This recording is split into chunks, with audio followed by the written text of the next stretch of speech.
আচ্ছা, আপনার কি কখনো এমন মনে হয়েছে যে আপনি যে স্বপ্নটা দেখছেন সেটা আপনার সাধ্যের অনেক বাইরে? মানে চারপাশের সবাই যখন আপনাকে বলছে, বাদ দে, এসব তোর দ্বারা হবে না, ঠিক তখন আপনার মনের ভেতর কেউ ফিসফিস করে বলছে, আর একবার চেষ্টা করে দেখ না। আজকের গল্পটা ঠিক এমনই একজনের, যে ছেলেটার পকেটে টাকা ছিল না, কিন্তু বুকে ছিল আকাশ ছোঁড়ার সাহস। যে ছেলেটা জানতো শূন্য থেকে শিখরে ওঠার গল্প শুধু সিনেমাতে হয় না, বাস্তবেও হয়। আজকের ভিডিওটাতে আমি আপনাদের শোনাবো কিভাবে একজন সাধারণ ছেলে তার অদম্য জেদ দিয়ে অসম্ভবকে সম্ভব করল। পুরো ঘটনাটা জানলে হয়তো আপনার নিজের জীবনের কোনো হারিয়ে যাওয়া স্বপ্ন আবার নতুন করে প্রাণ ফিরে পাবে। একটা মফস্বল শহরের খুব সাধারণ একটা ছেলে, নামটা না হয় উহই থাক, কারণ নাম দিয়ে কি হবে? এই গল্পটা তো আমার, আপনার, আমাদের সবার হতে পারে। ছেলেটা ছোটবেলা থেকেই একটু অন্যরকম ছিল। যখন তার বয়সী বন্ধুরা বিকেলে মাঠে ক্রিকেট খেলতে ব্যস্ত থাকত, ও তখন জানলার পাশে বসে আকাশ দেখত। ওর মনে একটা অদ্ভুত ইচ্ছে ছিল। ও বিশ্বাস করত ও এমন কিছু করবে যা সাধারণ মানুষের চিন্তার বাইরে।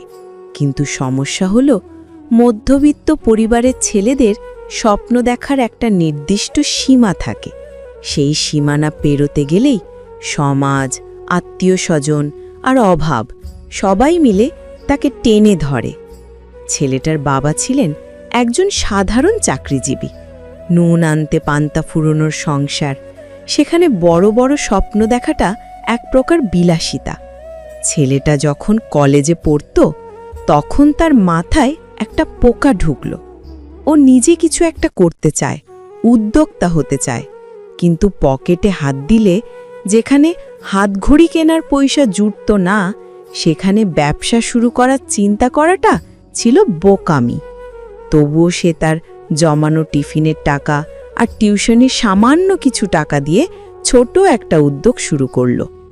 শুরুটা কিন্তু মোটেও সহজ ছিল না। প্রথম প্রথম কেউ তাকে পাত্তা দিত না।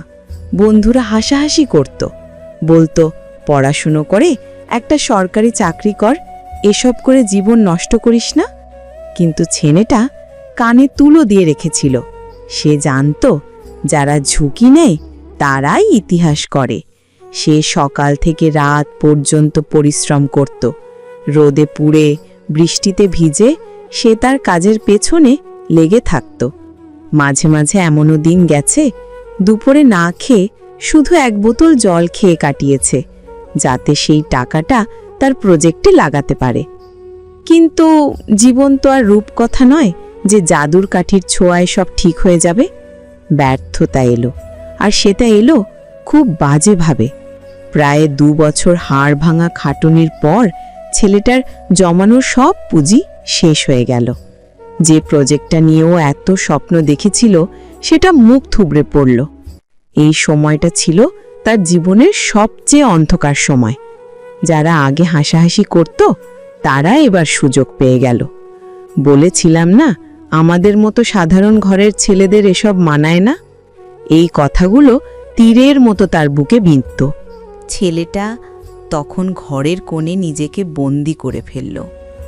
আয়নার সামনে দাঁড়িয়ে নিজের দিকে তাকিয়ে তার নিজেকেই খুব ছোট মনে হতো।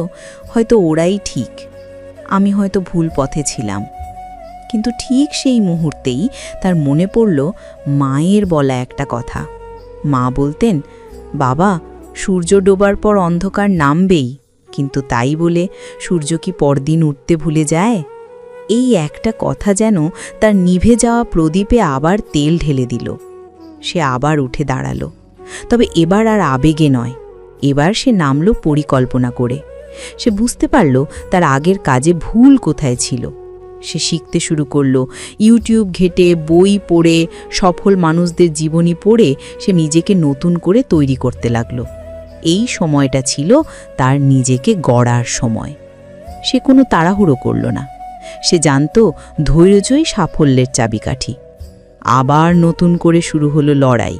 এবার সে একা নয়, সাথে নিল তার কিছু বিশ্বাসী বন্ধুকে।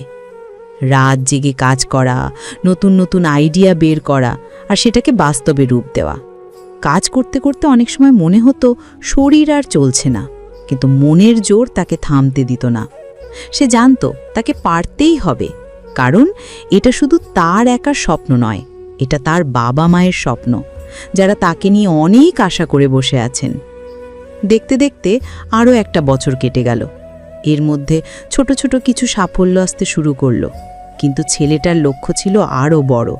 সে চাইছিল এমন কিছু করতে যা তার শহরের মানুষ কোনোদিন ভাবেনি। সে একটা অনলাইন প্ল্যাটফর্ম তৈরি করল, যা মানুষের নিত্যদিনের সমস্যার সমাধান করবে। শুরুতে মানুষ খুব একটা আগ্রহ দেখায়নি, কিন্তু ছেলেটা জানত তার প্রোডাক্টে জোর আছে। সে মার্কেটিংয়ের নতুন নতুন কৌশল অবলম্বন করল, মানুষের বাড়ি বাড়ি গিয়ে বোঝালো। আর তারপর সেই দিনটা এলো, যেই দিনটার জন্য সে গত 4-5 বছর ধরে অপেক্ষা করছিল। হঠাৎ করেই তার কাজটা মানুষের নজরে পড়ল। 1-2 করে অর্ডার আসতে শুরু করলো, তারপর সেটা শতক ছাড়িয়ে হাজারে পৌঁছালো। সোশ্যাল মিডিয়ায় তার কাজের প্রশংসা ছড়িয়ে পড়ল। যে ছেলেটাকে একদিন সবাই পাগল বলেছিল, আজ তারাই তাকে নিয়ে গর্ব করে স্ট্যাটাস দিতে শুরু করলো। একদিন বিকালে ছেলেটা তার অফিসের ব্যালকনিতে দাঁড়িয়েছিল, হাতে 1 কাপ কফি।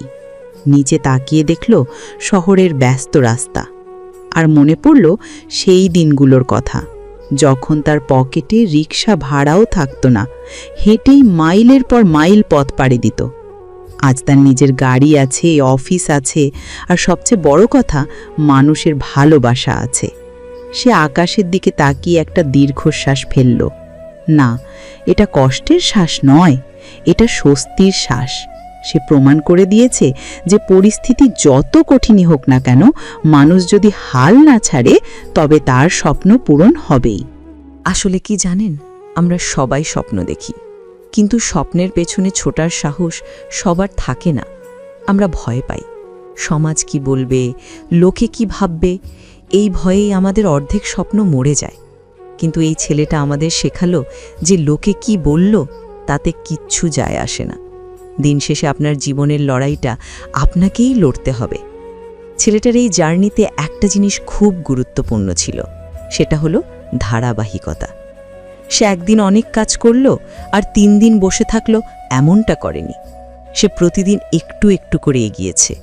এটাই তো আসল জীবনে সফল হওয়ার গোপন সূত্র হলো লেগে থাকা। আপনি যতবার পড়ে যাবেন ততবার উঠে দাঁড়ান, কারণ হেরে যাওয়া মানেই শেষ নয়, হেরে যাওয়া মানে নতুন করে শুরু করার আরেকটা সুযোগ। আজ ছেলেটা তার বাবা মাকে একটা সুন্দর বাড়ি উপহার দিয়েছে। বাবার চোখে যে গর্বের জল, মায়ের মুখে যে তৃপ্তির হাসি, এর চেয়ে বড় সাফল্য আর কি হতে পারে। সে যখন তার পুরনো বন্ধুদের সাথে দেখা করে, তখন সে আর সেই অবহেলিত ছেলেটা নেই, সে এখন অনেকের অনুপ্রেরণা। অনেক তরুণ এখন তার কাছে আসে পরামর্শ নিতে। সে তাদের শুধু একটা কথাই বলে, স্বপ্ন দেখো, কিন্তু সেটা ঘুমিয়ে নয়, জেগে স্বপ্ন দেখো, আর সেই স্বপ্ন পূরণের জন্য নিজের সবটুকু উজাড় করে দাও। এই গল্পটা শোনার পর আপনি হয়তো ভাবছেন, আপনার জীবনেও তো এমন অনেক না পাওয়া আছে, আপনিও তো অনেকবার চেষ্টা করে ব্যর্থ হয়েছেন। কিন্তু বিশ্বাস করুন, আপনার গল্পটা এখানেই শেষ নয়। কে জানে, হয়তো আগামীকালের সূর্যটা আপনার জন্যই অপেক্ষা করছে। আপনাকে শুধু বিশ্বাস রাখতে হবে নিজের ওপর, আর মনে রাখতে হবে উপরওয়ালা তাদেরই সাহায্য করেন যারা নিজেদের সাহায্য করে। তাই আজই, এখন থেকেই নতুন করে শুরু করুন। অতীতের ব্যর্থতাগুলোকে শিক্ষার অংশ হিসেবে নিন। মনে রাখবেন, হিরে কিন্তু মাটির নিচেই থাকে, আর সেটাকে উজ্জ্বল করতে হলে অনেক ঘষামাজা করতে হয়। আপনিও সেই হিরে, শুধু একটু পালিশের অপেক্ষা। জীবনে চলার পথে অনেক বাধা আসবে, কখনো মনে হবে সব ছেড়ে দিই, কিন্তু সেই মুহূর্তেই মনে করবেন কেন শুরু করেছিলেন। এই ছেলেটার মতো আপনিও একদিন বিজয়ের হাসি হাসবেন, আর সেদিন আপনিও বলবেন, আমি পেরেছি, আমি স্বপ্ন দেখেছিলাম, আর আজ আমি বাস্তবেই সেই স্বপ্ন ছুঁয়েছি। গল্পটা শেষ করার আগে একটা কথা বলি, জীবনটা আসলে একটা আয়নার মতো। আপনি এখানে যেমনটা দেবেন ঠিক তেমনটাই ফেরত পাবেন। স্বপ্ন দেখা ছেলেটা আজ তার স্বপ্ন ছুঁয়েছে, কারণ সে ভালোবাসতে পেরেছিল তার কাজকে, তার সংগ্রামকে। যদি এই গল্পটা আপনার মনের ভেতরে লুকিয়ে থাকা সুপ্ত সাহসটাকে একটুও জাগিয়ে তুলতে পারে, বা আপনার মনে হয় যে এই কথাগুলো আপনার জীবনের সাথে মিলে যাচ্ছে, তবে আমাদের এই ছোট্ট প্রচেষ্টার সাথে থাকুন। আপনাদের ভালোবাসা আমাদের এগিয়ে যাওয়ার শক্তি। ভিডিওটা ভালো লাগলে একটা লাইক দিন, কারণ আপনার একটা লাইক আমাদের পরবর্তী ভিডিও বানাতে অনেক বেশি উৎসাহ দেয়। আর আপনি যদি আমাদের পরিবারে নতুন হয়ে থাকেন, তবে এখনই সাবস্ক্রাইব করে বেল আইকনটি বাজিয়ে দিন। আমরা এখানে শুধু গল্প শোনাই না, আমরা আপনাদের অনুভূতির সঙ্গী হতে চাই। দেখা হবে পরের ভিডিওতে। ততক্ষণ পর্যন্ত নিজের স্বপ্নের ওপর বিশ্বাস রাখুন, ভালো থাকুন। ধন্যবাদ।